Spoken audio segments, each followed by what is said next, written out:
If you're going to be good, if you're going to get bigger and have people want to come back, you have to offer something that no one else offers, and that's original content presented in a good way.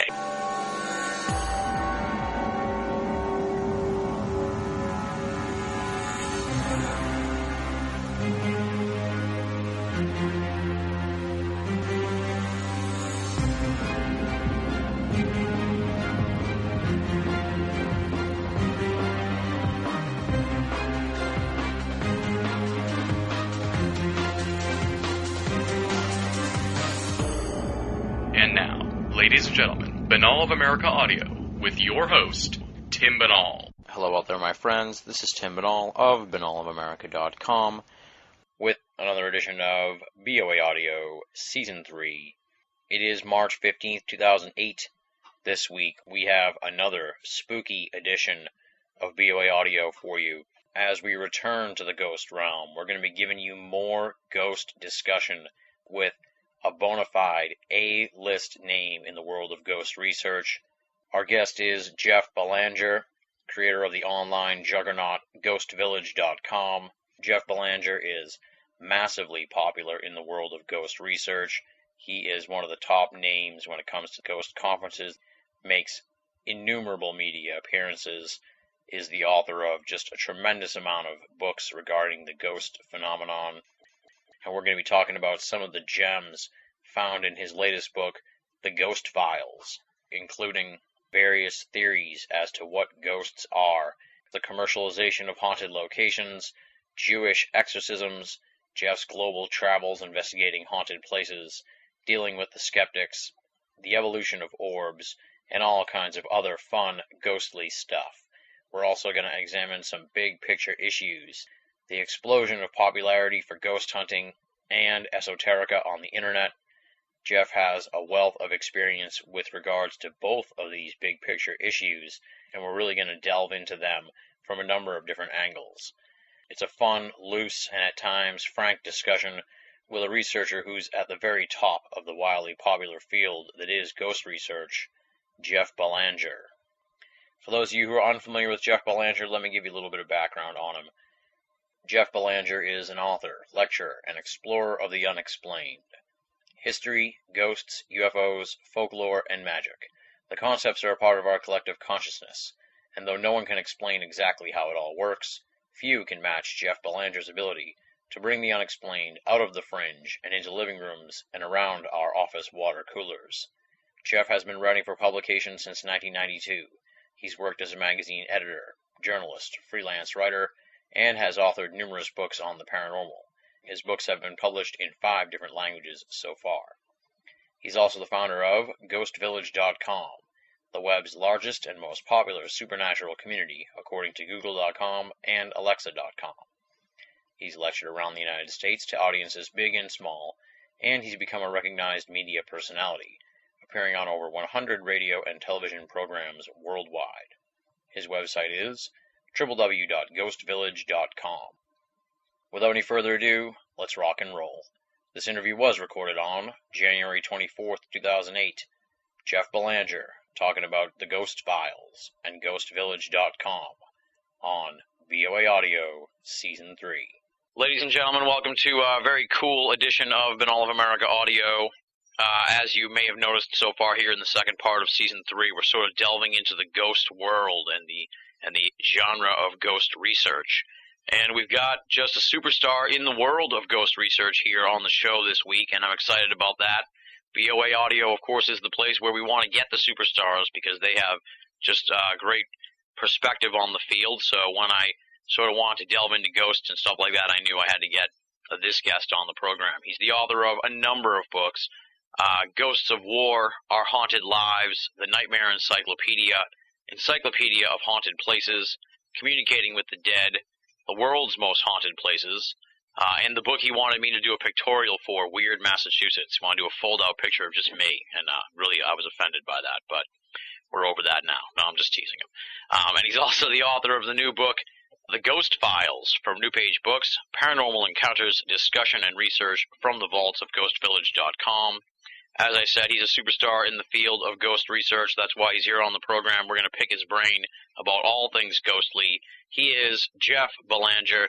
Jeff, welcome to the show. Hey, Tim. Thanks for having me on. You're also the founder and the man behind the extremely popular GhostVillage.com.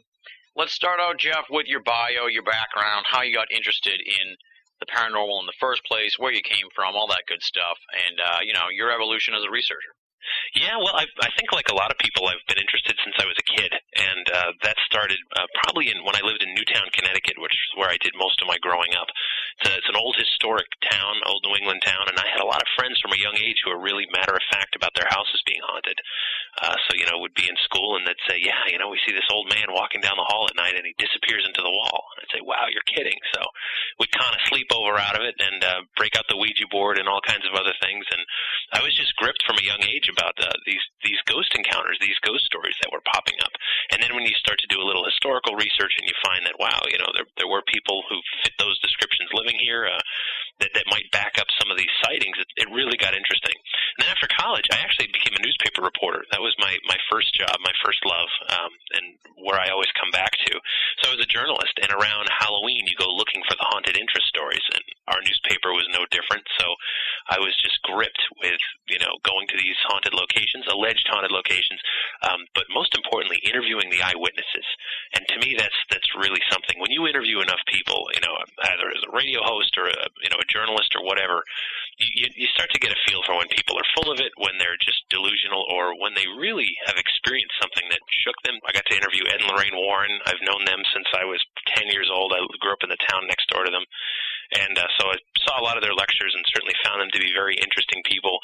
And but more so, like when you actually roll up your sleeves and go to these places, and when you talk to the eyewitnesses and you look in their eye and you can see they've really been moved by something profound. I got hooked ever since. And then in 1999, I started GhostVillage.com. It was just 6 little humble web pages back then, and on the homepage I said, tell me about your own ghost encounters, and it's just exploded from there. It's a site where we really welcome all sides of the issue, the religious view, the skeptical view, the scientific and the psychological, and everything in between. And from there, I started writing my own books and lecturing and doing all kinds of other things in and around the paranormal, and kind of I'm doing this full time now. I still take my journalism background into everything that I do. I'm interested, it's not for me to speculate onto what these things may be, but I am very interested into what the implications are, because I think when someone sees what they perceive to be a ghost or a spirit, it's that big question is answered for them. Is there life after death? Well, when you see what you think is a ghost, yeah, there's something. I don't know what, and lots of religions have their ideas on what happens next, but the farthest I've come so far is it's something. Pretty good, huh? Yeah, that's wow. Even with the TiVo interruption, you're smooth. I guess sort of like a leaping off point would be nowadays it seems like anybody who looks into ghosts is sort of tagged as a ghost hunter, sort of like the equivalent of a UFO buff. Sure. But I take it that you're not really a ghost hunter per se. Well, how would you describe yourself as ghost investigator? I was actually took a ride with Balzano this weekend to Spooky South Coast. I was on the show with them, and we were talking about that on the way. So I was telling him I was interviewing you, and I was like, "What would you really call me? Not so much a ghost hunter, a researcher, obviously, folklorist in a way. You sort of collect these stories. So how would you describe yourself as a researcher, and what extent do you do as far as like investigations go?" Tim, I've been called a lot of things over the years. Some of them not fit for mixed company, and I'm okay with all those labels. I'm okay with being called a ghost hunter because I do go looking for them on occasion. I do go on investigations. I love to tag along with other groups. I do have my own investigation team, and it is the most exclusive group of ghost hunters in existence in the world today. Our group is so exclusive. I mean, really, I can't stress that enough. It's so exclusive, in fact. It's so exclusive, in fact. How exclusive is it? It's just me.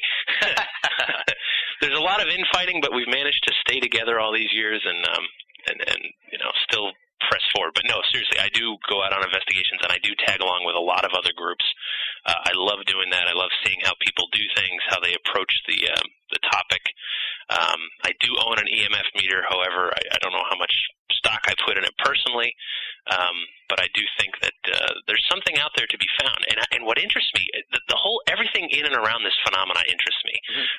Everything from the notion of life after death, the notion of ghosts, the folklore aspect of it, the scientific aspect of it, and the psychological aspect, not just of the witnesses, but of the people who go looking for these things.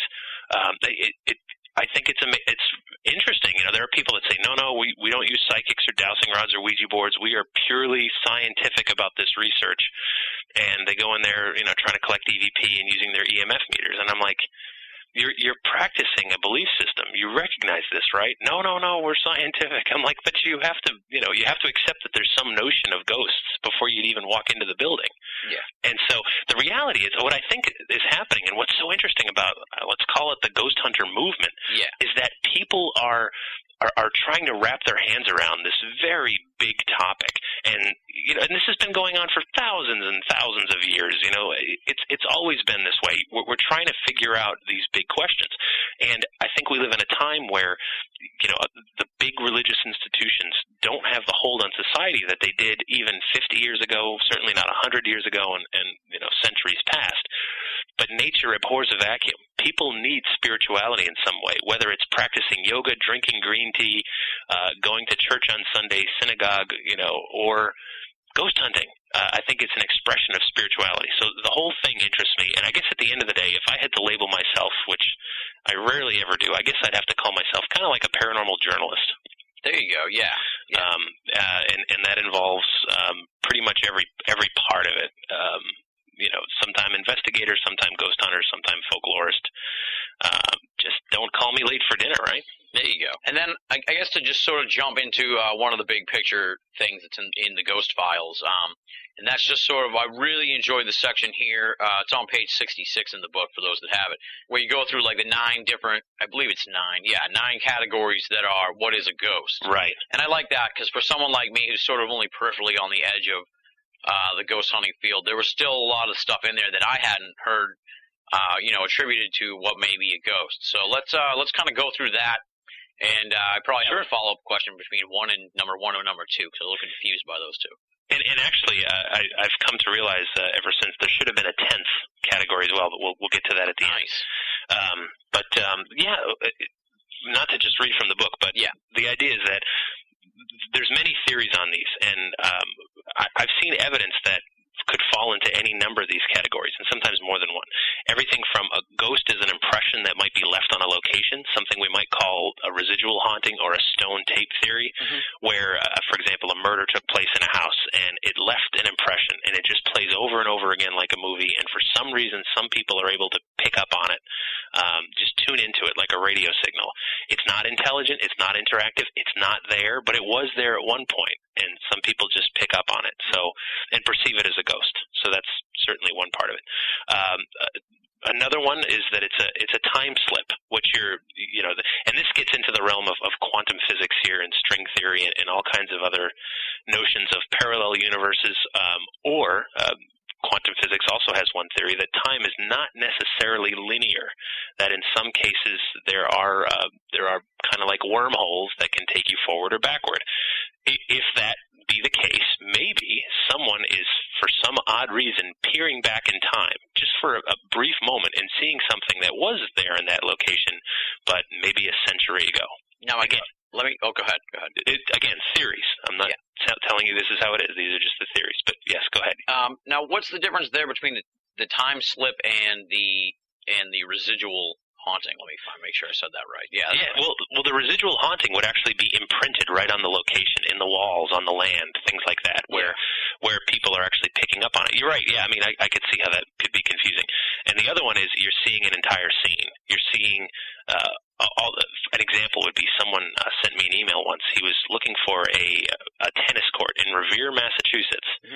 And this was a really interesting story. And again, I don't hook anyone up to a lie detector. You can take this or leave it. But he explained how he and his buddy were looking to play tennis. He knew that there was a court around here somewhere, and he saw a cop on the street corner.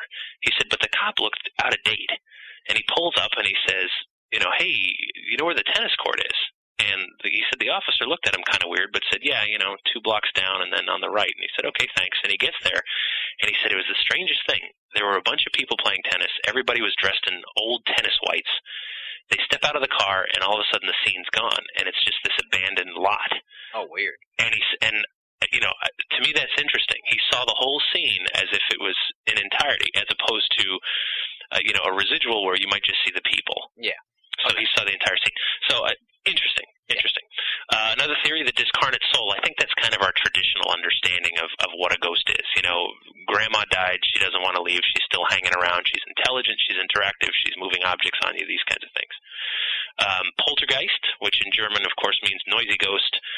One of the predominant theories there is that this actually has more to do with the living than the dead, and it's really powers of the mind that you perceive as a ghost, and you're not even aware of it. And this often happens around teenage children. So, a bang on the wall, and you say, "Oh my God, it must be a ghost." Well, it's possible that this is a manifestation of, a kid with raging hormones and maybe, dealing with some anger or something at that moment, and doesn't even realize that, the moving object or the breaking glass came from the child, or, also from adults too.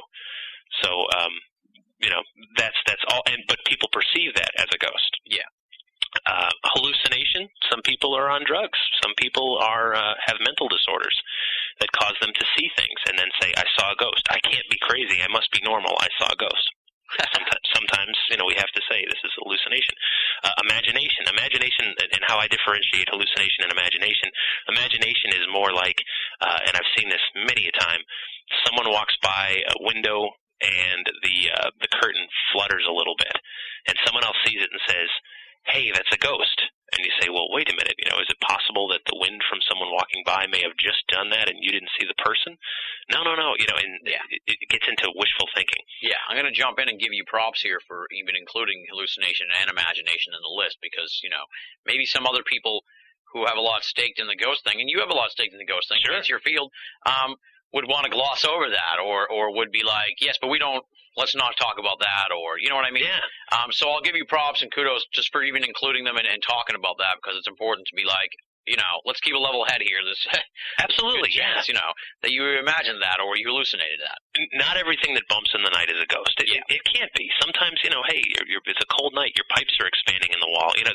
There is very often a normal explanation. Mm-hmm. But still, and again, this is getting into the psychological aspect of it.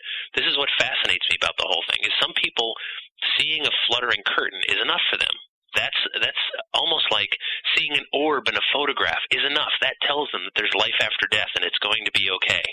It's not enough for me personally, but it's enough for some, and I find it really interesting. Another theory, it's a thought projection, meaning similar to a poltergeist, but actually it's a mind projection into the environment where even other witnesses may actually perceive it. Tough to tell, but this is some of the things that are being discussed out there. Yeah. Colliding dimensions. Now, this gets very much into string theory and quantum physics. The notion that you walk down an alleyway, you get to the end, you could go left or you could go right. You decide to go left. Well, there's a whole other parallel universe that existed had you gone right. Now, there's billions of people on this earth all making billions of decisions, so you've got just, almost an infinite number of universes that are all around us. And the notion is that it's almost like a giant donut where each universe is a thin slice that just keeps going around, and every now and then there's a ripple that causes two to touch each other, and where they intersect, one universe sees one side, the other universe sees the other, and, you perceive it as a ghost because you just saw something that was there and then it wasn't there. Again, this is in the realm of quantum physics. Number 9, angelic or demonic. This is definitely getting into belief systems now, where you perceive anything that's going bump in the night as sent from God or sent from the devil.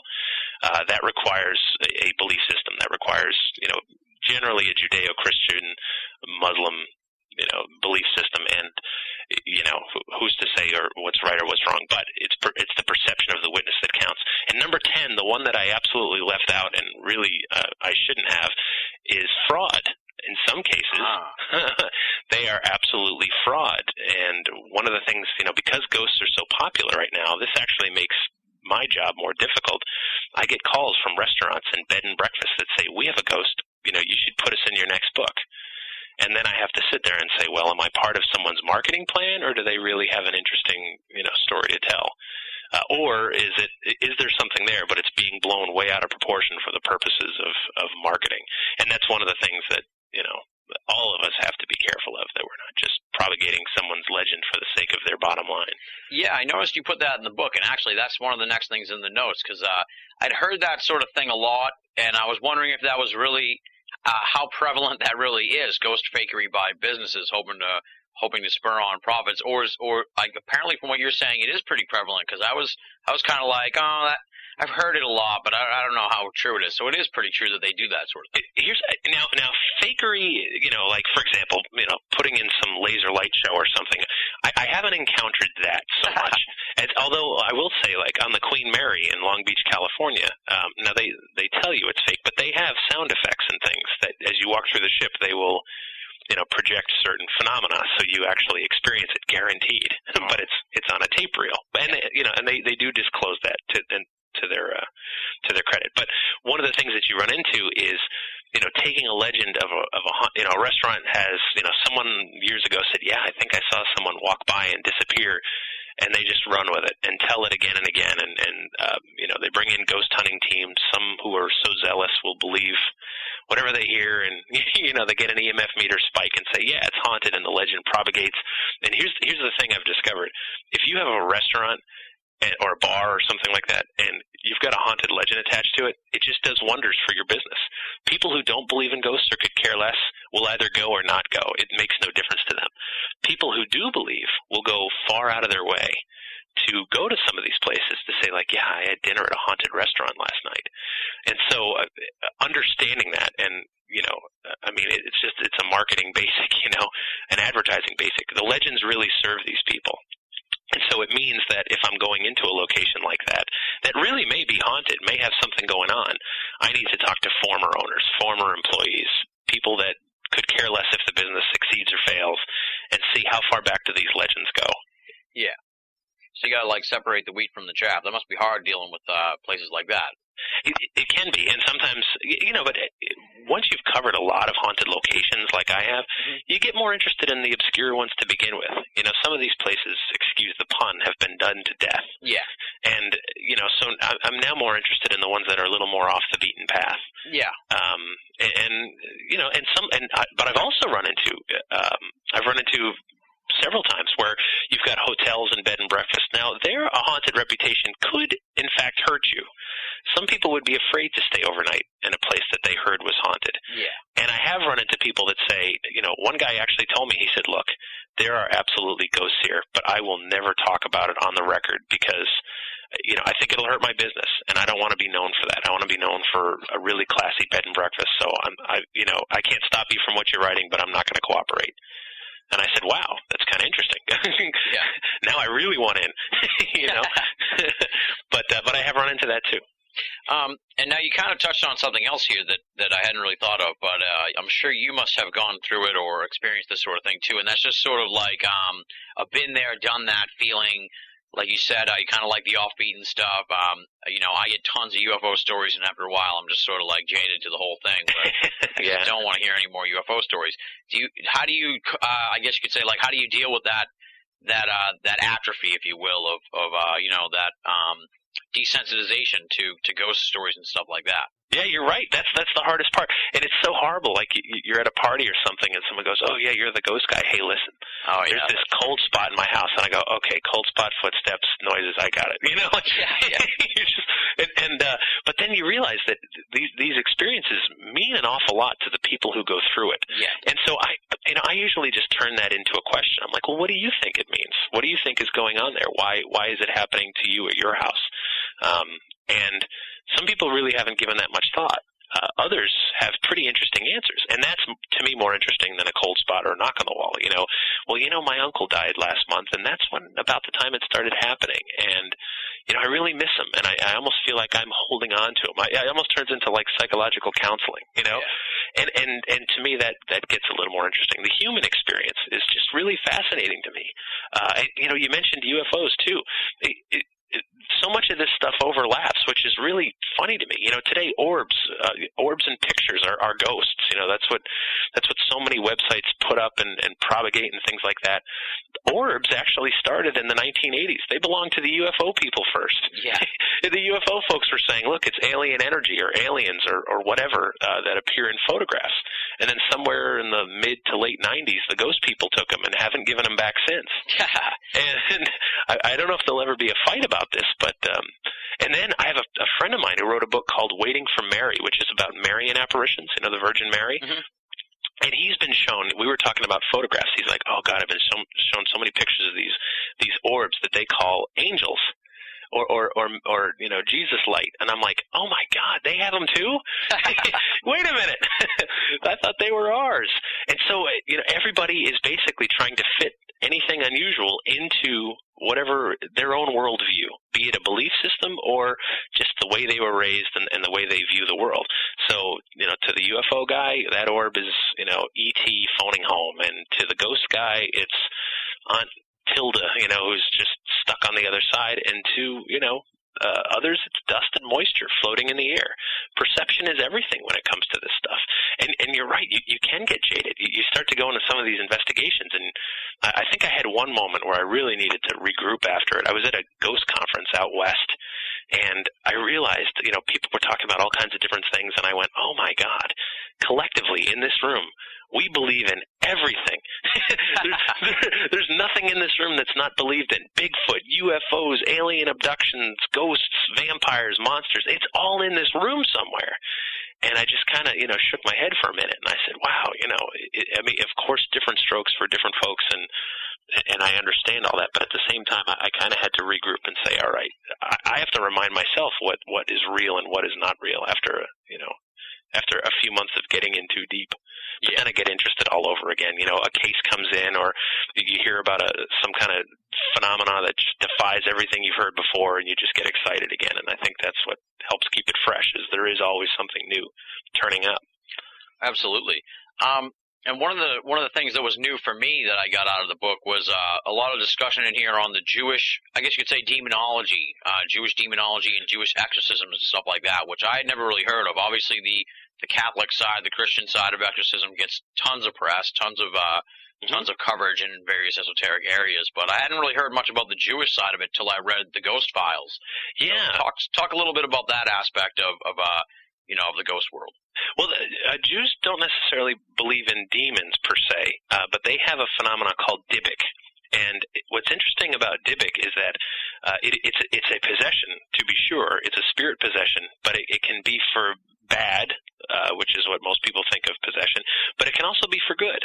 And the example, and my source on this was Rabbi Gershon Winkler, who wrote the book Dybbuk, and is just an amazing resource for all things Jewish folklore and belief and things like that. Just a great guy. And one of the things he talked about is a Dybbuk, like, for example, you're trying to quit smoking, and you're really working at it. A Dybbuk, a spirit that quit smoking in life, may attach itself to you, get you through the hump, and then leave you. So that would be a good Dybbuk. That would be a good possession experience. But then there's also the bad Dybbuk, and that is you're inclined to rob a bank, or you're inclined to cheat on your spouse or something like that. The Dybbuk that did that in life will be drawn to you because of like energies, and attach itself to you, and kind of almost like the devil made me do it kind of thing, help you do this. And if it becomes a problem, if it really feels like someone's got split personalities, they perform an exorcism, and the exorcism involves blowing the shofar, and which is like a ram's horn. And what's really interesting about the Jewish exorcism, contrasted with the Catholic exorcism, is that they believe there are two spirits in trouble. In Catholic exorcism, the one that most people think about, you're driving out the demon. Get back to hell, you evil demon. Get out, get out. Yeah. You're banished and all that other stuff. In Jewish exorcism, they view it as two spirits need help: the living person and the spirit that is attached to the living person. So first they blow the shofar to break the connection, and then they go through ritual to basically heal the living person and try to heal the spirit person and send them on their way. So I thought that was a pretty neat way to look at it. Tons of belief systems have a way to deal with unwanted spirits. For example, in the Caribbean, there's a great voodoo ritual that I think is just is amazing. If you have a small house, what they will do is there'll be two priests that take two knives, a knife in each hand, and they'll close all the windows and doors except the front door. They'll leave that wide open, and one of the priests will swing two knives wildly right in front of the door on the outside of it, facing inward. Mm-hmm. The other will run through the house, jabbing the knife in all the corners and everything else, funneling the spirits out through the front door where they get shredded by the other priest. Wow. And you know what? Here's the reality. Exorcisms work. They do. Now, do they work because the person says, my God, this guy just did this amazing ritual. He's sweating, building up a sweat and doing this other thing. It's very intricate, and the spirits must be gone. And they either tune out to them or they were never there to begin with, and it's kind of like a psychosomatic cure. I don't know. I really don't know. But it seems to me the more involved, the more intricate the ceremony, the more likely it is to work. Yeah. Yeah, there's a great story in there about the when they just invented alarm clocks or something, and he right. sent the alarm clock home to the person, and it went off, and then they kind of bought into the exorcism. So it's like that kind of goes to the psychosomatic part of it. Right, that's right. Yeah, he talked about one of the early rabbis doing an exorcism that way, where he just set the alarm off, and they didn't know what it was, and it rang, and yeah, you're cured.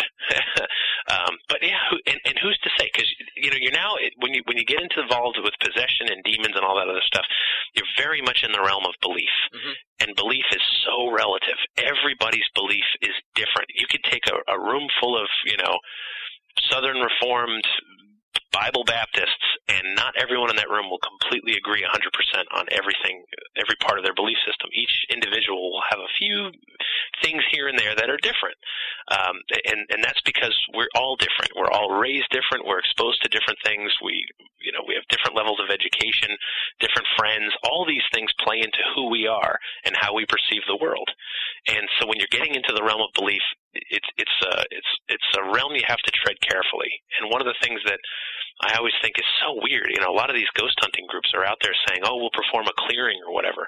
And I'm like, a clearing? What are you talking about? And one of the things they'll do too is I know very popular, they'll burn sage, and they'll, rub sage all around the room, and they'll sprinkle sea salts around the floor transom. And I'm sitting there going, what on earth are you doing? Yeah. Are you dealing with a family of witches? If so, okay, that makes sense. That's within their belief system. Are you dealing with a family of Catholics? If so, you just sent a plumber to go in and frame a house. Yeah. Yeah. Each belief system has a way to deal with these things. And if you don't take into the account the belief system of the people you're trying to help, then you're just doing weird stuff. Yeah. You're just kind of like, and then I've also heard people say, like, well, you got to take into account the belief system of the spirit entities you're dealing with. Okay, I can buy into that too, but did you ask? Yeah. Hey, are you Muslim, Jewish, Orthodox? What's the deal here? We got to know what to pull out of our bag of tricks. Sort of like a rhetorical question, or I guess you could say that you raise in the book when you're talking about in the chapter Where Are the Ghosts, is that you'd think that the ghosts would be in popular places like the 50-yard line of the Super Bowl or the World Series or something like that. Darn right. And the natural extension, I guess, into that question would be, have you ever gotten any accounts or heard of anything like that where, someone who's sensitive to that sort of thing is at a major event and they're like, dude, you wouldn't believe it. There was ghosts everywhere. Well, I did very recently. It was a Yankee game, and this guy I know who's way into this stuff, he TiVo'd the game. He had the game recorded because he didn't get to see it live, mm-hmm. and it was this past season, as a matter of fact. And he said, "Oh my God, they showed the picture." Now, keep in mind, these are network sporting event video cameras. These aren't cheap little, bought it at the Walmart, cameras. These are really top of the line stuff. And you see this orb come in and float around the picture and then disappear in off the screen. Huh. And I'm like, get out of here. So he burned me a copy and sent it over, and I'm like, I'll be damned. There it is. Yeah. So and he thought it, and it was Old Timers Day actually at Yankee Stadium. So they brought back a lot of the retired players, mm-hmm. and he's like, "Oh, that's absolutely the spirit of one of the former players that came to influence the game." And I was like, "Huh, that's really." I mean, that was take on it. You can take it or leave it. But talk to any sports player. They're some of the most superstitious people on earth. You don't step on the third or first base line when you walk off the field in baseball, and was it Roger Clemens has to eat fried chicken or eat chicken every day that he's pitching, or whatever. And lots of them talk about there's a spirit to each venue, each ballpark, that they believe there's some influence there, whether it be Babe Ruth and his curse, which is thankfully broken, obviously, or something else. Yeah. Dan Gordon, I don't know if you know him, but he wrote the book Haunted Baseball. Mm-hmm. A great book full of these kinds of accounts where people believe that the spirits of other players or fans or whatever are still lingering around these ballparks. Why not? Yeah, we've sort of we haven't really gotten into any of like your sort of adventures, if you will. But let's get to the Ooga Booga stuff. What's the freakiest thing you've encountered during one of your investigations? I think the freakiest would easily be I was in the catacombs of Paris, France, and it's really an amazing place to be if you ever get the opportunity.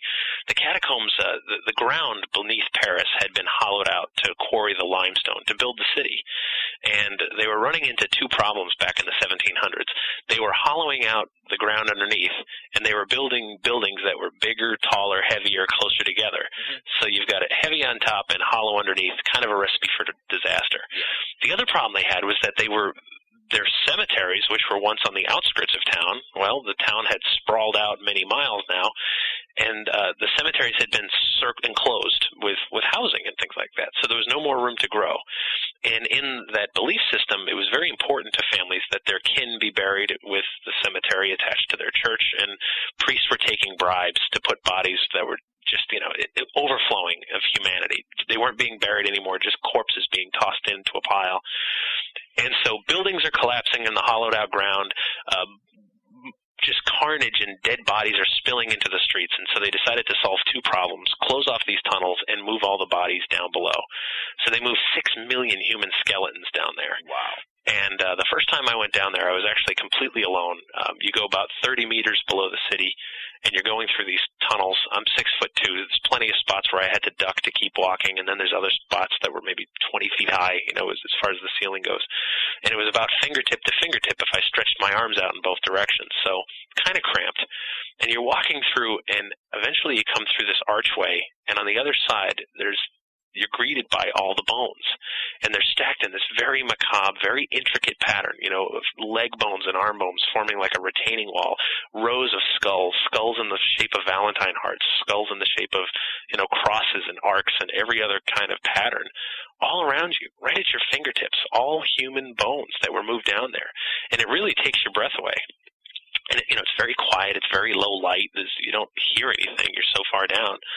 And the first time I was going, I was walking through one of the tunnels, and I saw a shadow about the size of a man move from the right side to the left and then back again. And I was like, you know what? I don't have an explanation for that. I mean, the tunnel's as wide as, like I said, fingertip to fingertip. And no one else was down there, and there was no shaft or anything from the right or left. And the lighting was at my shoulder facing down, so it's not like it was at the floor facing up and a little mouse could cast a very large shadow. And so I went, my God, I really don't know what that was. And I kept walking. I got through to the end, and I got back up to the surface, and I've never forgotten the experience. Elaborate on the story that you told at the Mass Monster Mash from the French catacombs, actually, where they apparently have a table at the end of the catacombs. Oh, right, yeah. Yeah, when I was down there, I had my bag with me that had, like, cameras and recording equipment and notebooks and stuff in it. And as I was walking out, there was a security guard that said, let me see your bag, please. And I was just like, usually they check you going into a place, not coming out. And so I open it, and I'm like, okay, whatever. And then I went, oh, my God, you're looking for bones. And he turned around and he pointed to a table that was right behind him, and there was like 4 or 5 bones on there. And he said, yeah, that's this morning. I was like, oh, my God. Disturbing a place of the dead is kind of a universal taboo, and apparently it's a daily problem there in the catacombs. Yeah, I could see how it would be tempted to snatch a skull or something like that if you were. They were everywhere. I mean, but they are. And I mean, seriously, they are. They're right at your fingertips. It's really. And I guess it takes all types, but certainly interesting. Yeah. I did have another experience actually pretty recently at the Lizzie Borden house. We were there just a few weeks ago, actually with the Spooky South Coast guys who you mentioned earlier. And there was 4 of us in the house. That's it. For the evening, they were actually closed for renovations, and we had special permission to be in there. And so we were at one point, all 4 of us were down in the basement, and it was about 11 o'clock at night, and we were kind of looking around down there. And at one point, we heard footsteps and what sounded like the voice of kids that might have been like 7 or 8 years old. And all of us just froze because we were like, oh, my God, someone just broke into this house on our watch. And we ran up the stairs because that was our first thought. Absolutely. Someone just came in off the street who doesn't belong in here. You know, we got to get them out right away. Maybe we have to call the police. We don't know, you know. And we get up to the kitchen, and there's absolutely nothing. You know, it's 11 o'clock at night. We look all around. Everything's secure and everything else. And that was pretty interesting. And that was just a couple of weeks ago. Now, have you done much investigation into the Lizzie Borden house? Because I know it's pretty local here, and I know a lot of the Massachusetts people do enjoy, jumping on that case. Yeah, it's certainly interesting. I've got a section on it in my Weird Massachusetts book coming up, and it's the stories do seem to come in. Matt Moniz from the Spooky South Coast group. One of his observations that I thought was pretty interesting is that people don't generally see apparitions there. They're not seeing anything, but they are hearing tons and tons of stuff. Objects are being moved. In one case, Matt described he was in the front parlor room there, and he and like 5 or 6 others who were on a tour watched a picture lift up off a shelf, flip around, and get tossed halfway across the room as he looked on. Matt's a pretty science-minded kind of guy. You know, he's not one to go making up stories, and I believe him. I don't doubt what he saw at all. So, things like that are coming in all the time. But people aren't saying, well, I saw Lizzie or I saw Mr. Borden or whatever. But they are hearing and seeing all kinds of other things. Weird. Now, like you said, you were over in France, and of course England has a rich ghost history. How much international research have you done as far as going to places in other countries and stuff like that? Yeah, mainly Europe. I would love to get to some of the other parts of the world, but as I'm sure you know, it's really expensive. But yeah, England's great too. I got to go into the Tower of London after hours after they were closed, and that was absolutely an honor. I was a guest of one of the yeoman ward, or the beefeaters who live and work there. And, that place goes back, gosh, it's about 1,000 years old, but there's walls there that date back to Roman times. And you go in there, and there's so much British history there, but there's so many ghost stories. Now, these yeoman warders are military officers. These are folks that are, high-ranking military officers that applied for this position. They've been vetted up and down.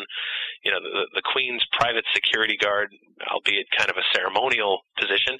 They're historians, and they live and work in the Tower of London. And everyone I talked to said, "Oh yeah, this happened to me," or "This is what I saw," and the stories just continue out of that place. And it's like the heart of London. It really is. It's the heart of the empire. I know it's not Buckingham Palace, but it's where the crown jewels are. It's just this amazing place, and you're kind of like stepping back into history, which also makes me wonder. Some of these places that are so well preserved, does that play a role? That you're it looks the part. And so does that just get you into a mindset, opening yourself up to what it must have been like to stand in some of these places? It may very well be a factor. What do you know about the Whaley House in San Diego? Because my brother he lives about a quarter mile from there, and every time I go to visit, I want to check it out, but I haven't had a chance to yet. So I figured I'd ask you. You might know something about it. I know that there's a really great Mexican restaurant right across the street, killer margaritas and really good salsa. That's true. I like Oh Hungry's. That's near there too. I enjoy that place quite a bit. Yeah, the Whaley House is in Old Town, San Diego, and sorry to all you San Diego fans who just lost to the New England Patriots. There you go. Yeah, that's a darn shame. But anyway, yeah, the Whaley House is a pretty interesting location in that it was allegedly haunted from the first week it was built back in the 1800s, because that was the ground where they did public executions. And Yankee Jim Robinson, who was hung for really what amounted to a misdemeanor, he borrowed in quotes, a boat. There was a boat that people used to go out into the harbor to get to their other boats, and he kind of borrowed it. and wasn't supposed to, and they sentenced him to death for it to kind of make an example of him. Well, he didn't even believe it. He's like, come on, not for even stealing a boat wouldn't be worth that. Yeah. And even when they were stringing him up on the gallows, he thought, this is just for show, but boy, are they really taking it far. Well, they took it even farther. They dropped him. And because he was so tall, the hangman's noose was a bit too long, and he actually suffocated. He didn't die. And Whaley was one of the witnesses. Well, a few years later, the location, the land is for sale, and he buys it and builds his house and store there. And within the first week, he wrote in his diaries that he heard boot stomps up and down the stairs and upstairs, that he said, I bet that's the ghost of Yankee Jim. So pretty interesting. The house is a week old, and already he believes it's haunted. Mm-hmm. That's one of those locations that certainly, they sell T-shirts that say the world's most haunted place, or, so, again, you got to take some of it with a grain of salt, but at the same time, if you talk to the docents, the tour guides who work there and get to be in there after hours, they've got their stories. They've got their stories of seeing objects move, of hearing things, and people even, seeing apparitions in there. So the accounts continue to pour in, and I was in there. I was actually in there when they were closed. I got to go in after hours as well, and it's a cool old building. It's part of Old Town San Diego, and there's not much of that left. So again, you're stepping back into this other time and other place when you go in there. Yeah. Old Town's really cool. Like I said, it's only like a quarter mile from my brother's place. We've actually spent a lot of time there when I'm out in San Diego. So yeah, no, it is a great area. A good investigation of that place. I'd like to spend the night there or something like that. It'd be neat. Now, kind of like sort of how we were talking about getting jaded to ghost stories and stuff like that. Another problem I'm sure you run into a lot, because you're kind of like the ghost guy, is dealing with the skeptics. And they range from, of course, the open-minded skeptics to the zealots. Mm-hmm. To, just the rude people. They're like, you believe in that shit? I get that all the time. That's like the worst response from people. Usually I'm just like, no. Then I'm like, turn around and leave. So I don't have to deal with arguing with them. But how do you deal with, the skeptics and the people who just kind of want to bust your chops about it? Well, I find one way to disarm them, and I think there are lots of great skeptical groups out there. James Randi, I've interviewed him a number of occasions, and we've gone back and forth. In fact, one of the things that I'll leak my secret to you here if you promise not to tell anyone. Every Halloween, October, various newspapers will call me for interviews to talk about just ghosts in general, and I'm happy to do it. And then at the end, they're like, God, I really need to talk to someone on the other side. And I say, here's James Randi, here's his phone number, give him a call, he'll give you the other side. I said, but here's the last word for you. James Randi is going to tell you that he knows exactly what happens after we die. I'm going to tell you, I don't know, but I think there's a lot of interesting evidence in and around the ghost experience that suggests something indeed is out there. So go talk to the open-minded skeptic, James Randi. And they always end with that saying, because Randi will say, nothing happens after we die. We're dead. Well, how do you know? Yeah. I don't know. I freely admit I don't know. And when I get into a good debate with a skeptic group or person, I always say, like, hey, you absolutely may be right. I accept that ghosts may be imagination, hallucination, thought projection, whatever. I accept that. But at the same time, it's the experience is happening to too many people in too many places too often for me to absolutely summarily dismiss it. So I keep looking, and I find if you say, like, hey, you may be right, and why do you believe that? What's interesting to me is when you start talking to someone saying there's no ghosts, and I say, well, are you religious? Do you go to church or anything? Well, yeah, I do. And then I go, oh my God, how do you decide what to believe in and what not to believe in? Yeah. I mean, if you say I'm absolutely an atheist, then okay, I accept. That's your belief system. You're an atheist, then that means there are no ghosts. Sure, but when you're like a Christian and you go to church each week, the Bible's full of references to ghosts. Jesus himself makes a reference to ghosts when he comes back from the dead, and all of his apostles are petrified because they know he died. And he says, "You look as if you've seen a ghost. Look at me. I'm not a ghost. I'm flesh and blood." He doesn't say, there's no such thing as ghosts, you silly ninnies. Yeah. He says, I'm not one. So if you're religiously inclined and choose not to believe, I mean, that's certainly your personal prerogative, but I think there's holes in your own belief system. If you don't believe me, believe your own religious texts. So the reality is everybody's trying to fit the world into their own understanding of the universe. And for some people, it's a real problem. Ghosts are an absolute problem. Just like if you talk to someone who's devoutly religious in a specific belief system, like, they're a certain sect of Christianity, you can't talk to them about anything else because it's absolute heresy. They don't want to hear it. The devil's influencing you. If you even try to tell me that there are other people in the world who, aren't doomed to hell, because they've accepted a worldview and they don't want to hear any information that might be counter to that. And so that's okay. Sometimes you do just have to walk away. Yeah. But I also just accept that, hey, come on, in the end of the day, people are just operating under the luggage that they carry, the belief system that they have. That's just how they're rolling, and that's okay. I'm not here to try to sell anybody on any ideas. I'm not running a religion. I'm just trying to study a phenomenon that's been around for as long as there have been people. Yeah. What, do you have a bird in the background or something? I do. Is he going to make it on the air? That's awesome. He may, yeah. That was weird. I'm just, as long as it's that and not like a phone problem. No, he's real. He's absolutely real. The last thing you said kind of raises another point, in that, do you ever find yourself kind of frustrated, I guess you could say, in a sense where, a lot of people, and I tie this back to my experience with people in the UFO field, where, their attitude after a while gets to be the point where, they're like, I've been doing this for so long, and generations before me have been doing this, and we never got an answer, so I'm out. I'm done. Forget it. But and obviously with ghosts, this has been going on, since the dawn of man. Ghost stories and the ghost phenomenon. I guess sort of like, how do you wrap your mind around dealing with the issue that you're studying something that's been around for so long, and chances are you're not going to find out what the answer is till you die. How do you find the motivation behind studying something where chances are the ultimate answer won't come until the end for yourself? Yeah, I think part of it is that when I first got started in this, I thought it was a pretty simple topic. There are ghosts and there are haunted places, and that's what you write about. And I've come to realize that in doing this, that it touches on so many facets of the human experience. Life, death, love, memory, all these things. So many aspects of the paranormal, they all intersect. Ghosts, I've come to realize, are the least common denominator of spirituality. Muslims see ghosts, Jews see ghosts, Christians see ghosts, even atheists see ghosts.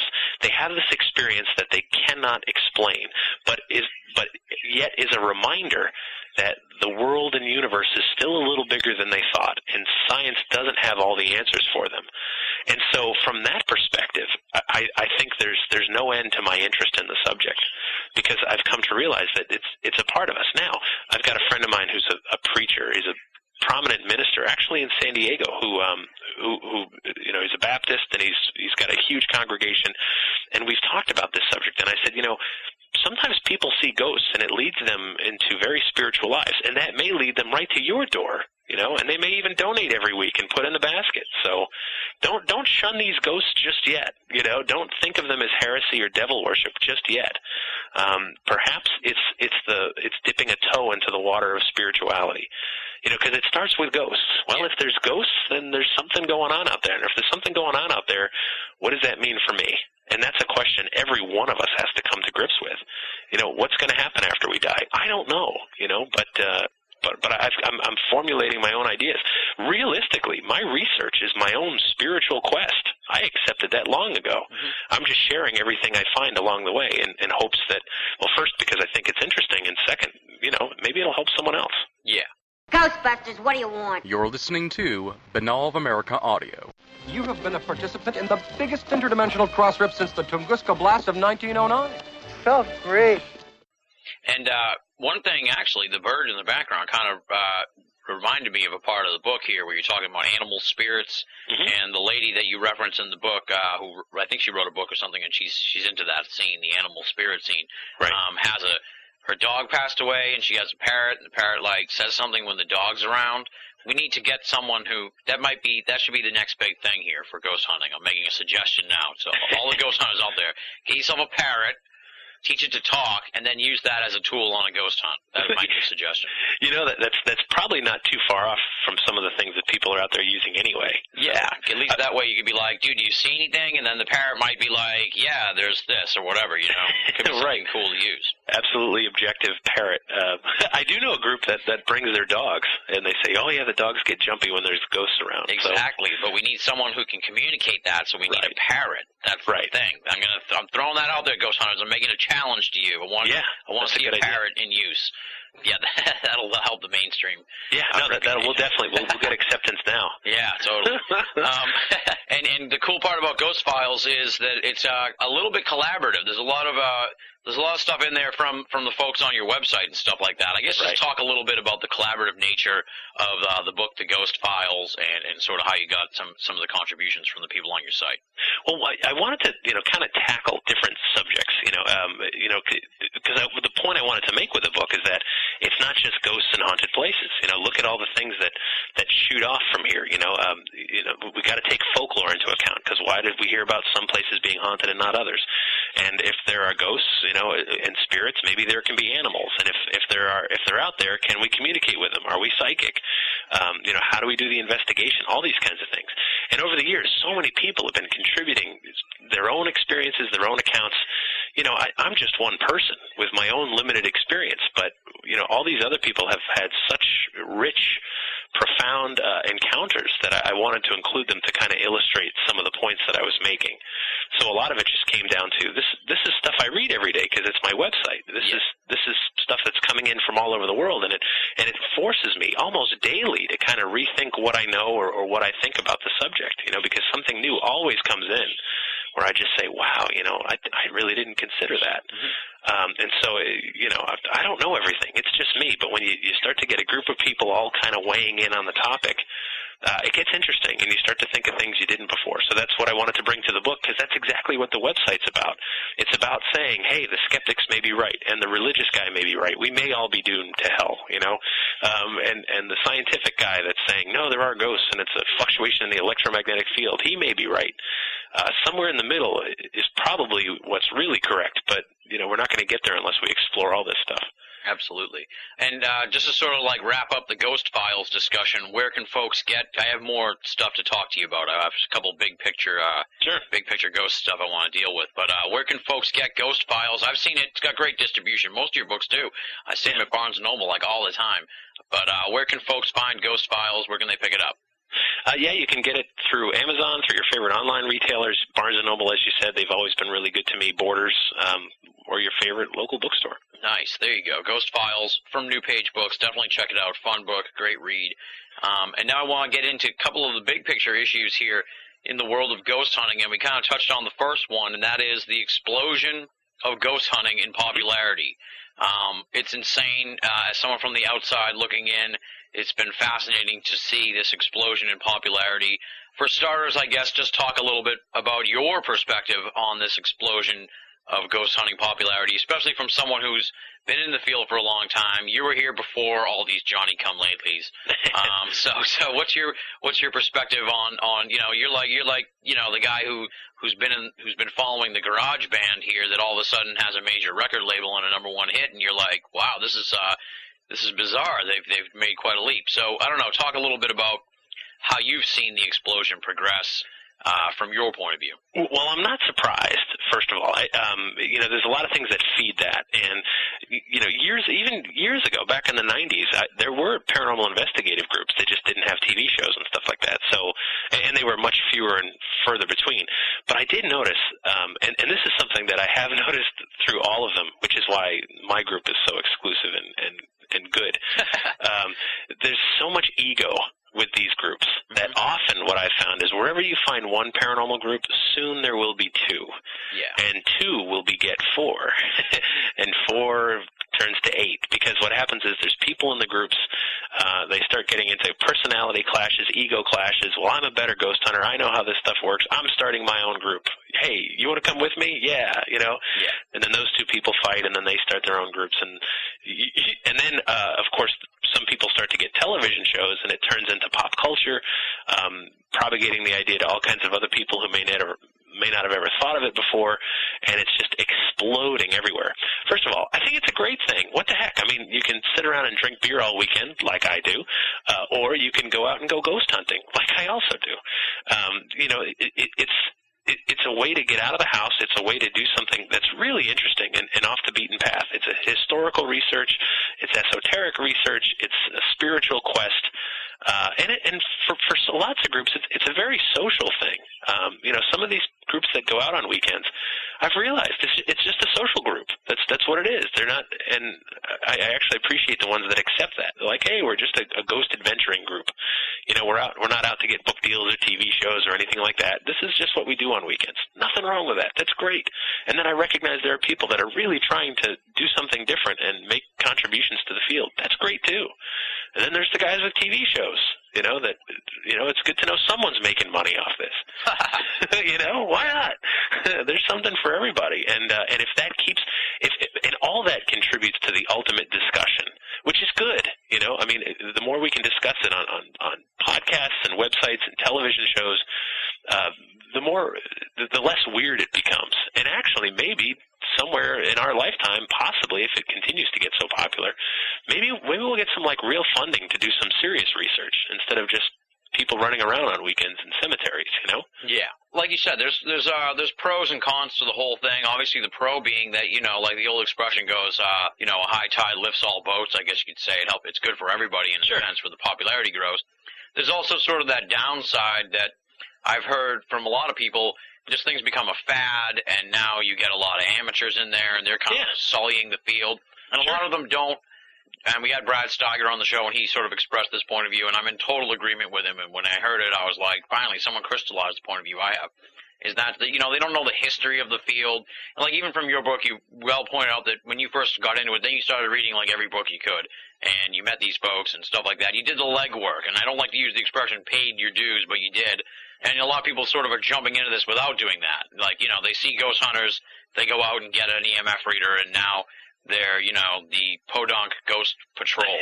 That's right. So, I've been out with that group. They're very professional, I'll have you know. Yeah, the PGP. They're, right. Yes, I've heard quite a bit about them. But I would talk a little bit about, I guess, the downside of the popularity in the sense that, there are some downsides to this. Yeah, there is. You're right. There are people that picked up an EMF meter last weekend, and this weekend they're trying to get a TV show, and they're trying to get book deals and all this other stuff, and be just another ghost hunter.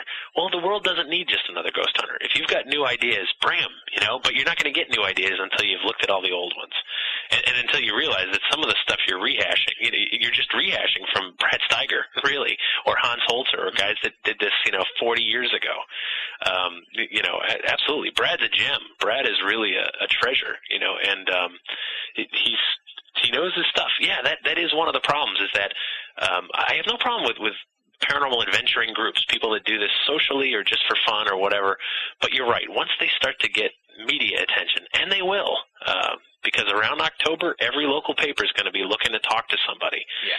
And it's probably why I end up doing so much media in October, because I know if I don't do it, someone way less qualified will, who hasn't been asked all the same questions 100 times and finally has good answers for each of them, Yeah. Someone who's going to just go, well, I don't know, the EMF meter goes off and there's a ghost. No, that's not necessarily true. We don't know that at all, Yeah. Stop it. You're right. It makes us, the problem is that, the few can make us all look foolish. And it's always been that way. It always will be that way. There will always be some schmucks out there. Even when it's small, there will be some really loud schmucks. So all you can do is just, that's why I don't belong to any group, because then I'm never in any danger of someone in the group making me look stupid, except me. I leave that to myself. I do my thing, and I collaborate with as many people as possible when it makes sense, because I really think that lots of people have contributions to make. And when you start to see someone that's really making everybody look foolish, all you can do is ignore them, just hope that the cream will rise to the top, and everything else will just kind of get buried. Yeah. It's sort of like the old expression also, you're only as good as your weakest link. And when the explosion of popularity happens, then you get a lot more weak links. Yeah, no, that's absolutely true. And I know, it's like that in the UFO field, too. Absolutely. There's people that are just make everybody look foolish, and there's others like Brad Steiger that make everybody look really well thought and interesting. And then there's everything in between too. Yeah, and the struggle is in all these fields is that because it's so off the beaten path of the mainstream, that there's really no way of like policing the field. Everyone's sort of it's wild and woolly, and everyone who wants to be a ghost investigator can. Everyone wants to be a ufologist, as long as they tag it on their name. And there's no way of being like, no, dear, you're not sanctioned by the American Ufology Association or anything like that. Yeah, right. That's one of the problems with I've always compared it to the way you become a ghost hunter is pretty similar to the way you become a freelance writer. You just wake up one morning and you say, I'm a freelance writer. Yeah. It's the same way you become a ghost hunter. There is no certification. There's no nothing. You just wake up and you say you are one, and some people have been doing it for decades and some have been doing it for days. And unfortunately, the public may not know the difference. Mm-hmm. Which is too bad. But hey, maybe if it keeps getting more popular and more television shows, not that television is real, but at least it's promoting kind of how it works out there. I thought Lost was a documentary. Right. Honestly, the only television I watch is New England Patriots football and occasionally The Simpsons. But if it's anything else, I haven't seen it. Wow. Yeah, I don't have time. I've watched some shows and I just go, oy, and turn it off and just get back to writing. There you go. Where do you see like the popularity of ghost hunting going? Because I'm seeing it peaking right now with a lot of shows, and I feel like it's heading towards the peak, and we're getting very close now to. I think by the end of the year or by this time next year, we're going to be on the downslope. There's going to be some oversaturation. Yeah, no, I agree. The public can only stay interested in one topic for so long. The mass public, eventually every network practically does have some kind of paranormal content now. Yeah. And the public will just overdose on it, and it'll go away. But something else that's been cyclical is, I'm sure you've seen it. In the 80s, UFOs were kind of big. Totally. And ghosts not so much. And then like in the late 90s, the ghost thing started getting big, and UFOs kind of went away. Mm-hmm. UFOs, I think, are heating up again. Yeah. They're starting to make the news more. They're starting to get TV shows again. And these things are cyclical. And then those will go away, and it'll be Bigfoot. And then ghosts will come back again. And one of the things I've noticed, too, with the interest in ghosts, this goes back to like the mid-1800s. Every time there's great turmoil in the world, people get spiritual and start looking at spirit communication, psychics, and ghosts. Mm-hmm. It happened in the 1860s with the U.S. Civil War. It launched a huge boon for the spiritualist movement. So many people were dying in an untimely way, and so many families were left asking questions. They sought out spiritualists. I need to talk to my dead brother who died, fighting for the war. It happened again in World War I, happened again in World War II, happened again in Vietnam. Every time that the world's in turmoil, there's a spike in interest in this stuff. And when's the last time it happened? 2001. Yep. September 11th. We're at war with everybody now, and I think that was part of the not only were we due in the natural cycle of things, I think that was kind of the catalyst that made people start going, wait a minute, what does it all mean? Totally. What does it all mean? And those questions lead people to church, and it leads them to asking other kinds of questions that maybe they can only find in a haunted building. Absolutely. To sort of stay on the theme here of this ghost hunting phenomenon right now, when the bubble bursts on ghost hunting, where do you see the field being when that happens? So obviously, as the popularity is so huge right now, a lot of people are going to bail when this isn't the hot thing to do anymore. The good part about these cycles is that when you get a big wave like this, some of them are going to stay. And, that's right. That's what you hope for. That's the salvation of the field, really, is every time there's a big cycle, you pick up the new people that are going to be carrying the field into the future. But it also really does a number on, I guess you could say, like the economy of the ghost hunting field. And from my perspective, in the UFO field, we've seen it post 9/11. 9/11 really put UFOs off the map until like this past year. Right. And it hurt the field. A lot of magazines went under. A lot of groups just lost tons of members. UFO conventions kind of went out the window. We've seen it really do a number on the economy of the UFO field. Do you think that sort of thing is going to happen with ghost hunting? When the popularity goes down, how do you think the field is going to, readjust to that new world? Well, the good news is it never goes away, right? Interest in UFOs never extinguished. It just got down to the hardcore. Mm-hmm. And there's some beauty in that too. So on the one hand, I'm looking forward to it, like because then it'll just be the hardcore, like it was before, like it was when I started. It'll just and it'll come back again. So that's the good news. One of the things I've also noticed, and this, 5 years ago, you could only be interested in ghosts. If you brought up anything else, you were a fruitcake. If you said, well, we cover ghosts and Bigfoot, they'd be like, you're nuts. Or ghosts and UFOs. Today, I'm seeing a lot of paranormal groups starting to diversify. We don't just cover ghosts. We cover UFOs and Bigfoot and everything else. And part of me wonders, like, do you sense the end coming and you're diversifying your portfolio now? So that when it does turn to UFOs, you can say, well, we've been doing that for years. Yeah. Maybe, and I think some of them are. And you could argue the right or wrong of it. I mean, whatever. Sometimes, there are multiple weird phenomena going on. We know that in Massachusetts, right? We've got the Bridgewater Triangle. Absolutely, yeah. There's nothing in there that's missing. You got Bigfoot and ghosts and UFOs and cryptids and, Chris Balzano's in there too. He's definitely, paranormal. So, it's all in there, and why not? Why not study it all? Yeah. The neat thing for me, because I do like infighting, the neat thing for me about the ghost hunting field is much like Bigfoot, flesh and blood versus paranormal feud and Bigfoot debate. There's kind of that sort of debate, I guess you could say, in ghost hunting, spiritualism versus science. Which way is the proper way to hunt for ghosts or study for ghosts?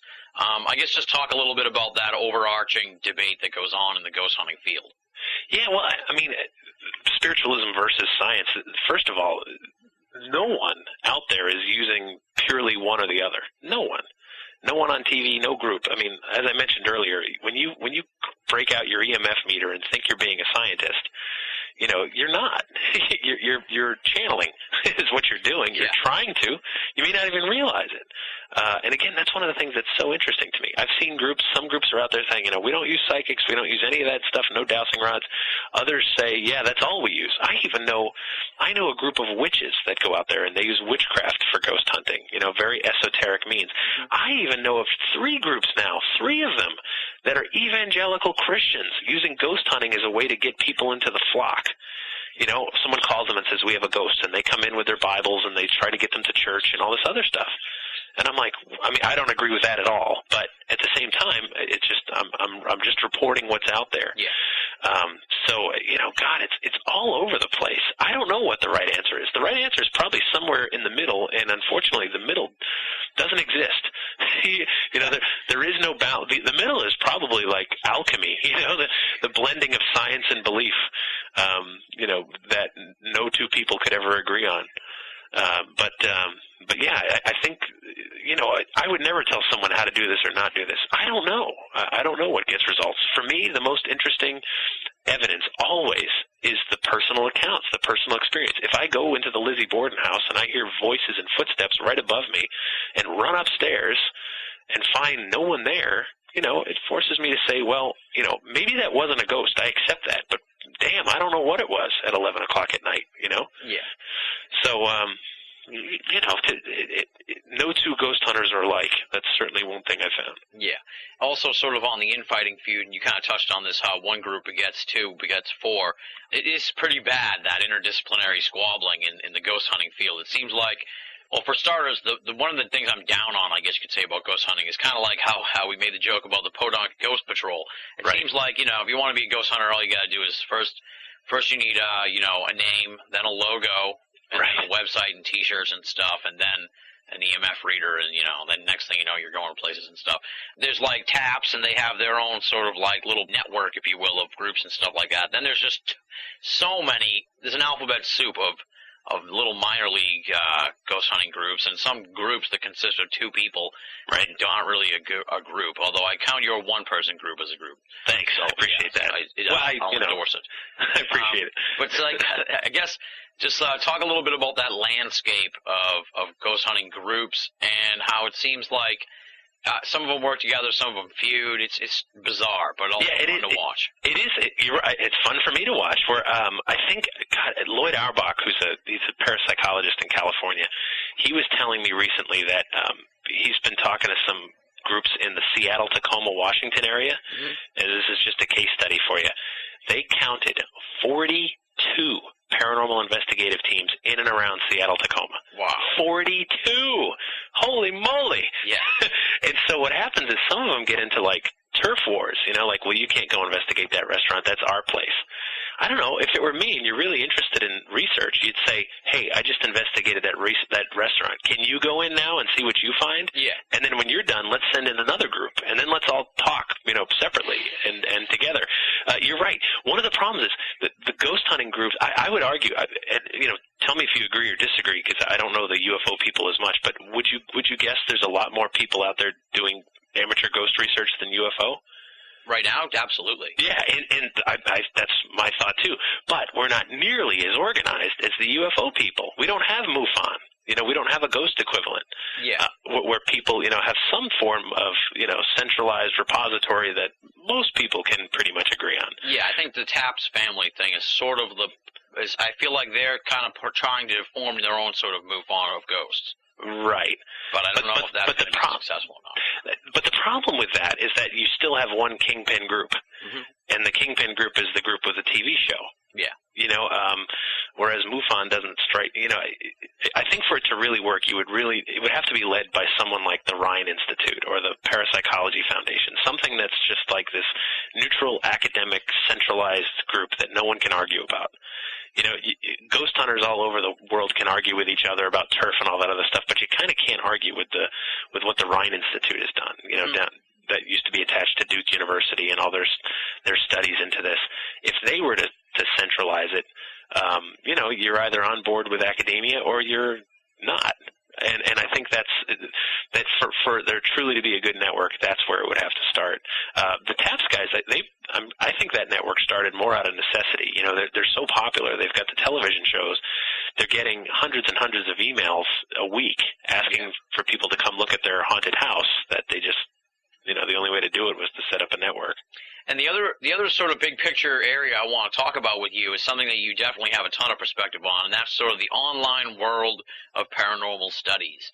And as we've talked about already, ghostvillage.com is insanely popular. And like you pointed out, it started out as just 6 pages, which is kind of this a little bit how All of America started. Now we've gotten just the ball starts rolling. Talk a little bit, I guess, for starters, about the evolution of ghostvillage.com from just 6 pages to what it is now. Yeah, well, it like I said, back in '99, I said, hey, tell us about your own ghost experiences. And, you know, back then we'd get like 8-10 hits a day, you know, and maybe every 4 or 5 weeks someone would send in an experience, and I would publish it. And then the more that I published, the more they started coming in, and I started to realize that people were reading these stories and realizing, first of all, that they're not alone. There are lots of other people out there having similar experiences, and that there's something cathartic about sharing them, about getting it off your chest, saying, oh, you know, finally, here's a place where I can share this, where I won't be called crazy or laughed at. And it's also, of course, somewhat anonymous. You know, I mean, it's the internet. They don't have to give their full name or picture or anything like that. So I think that was a big part of it. And then, you know, we started reviewing books, we started interviewing people, and then finally other writers started contributing stories regularly. We put up the message board, which has just shy of 20,000 members now. And oh, wow.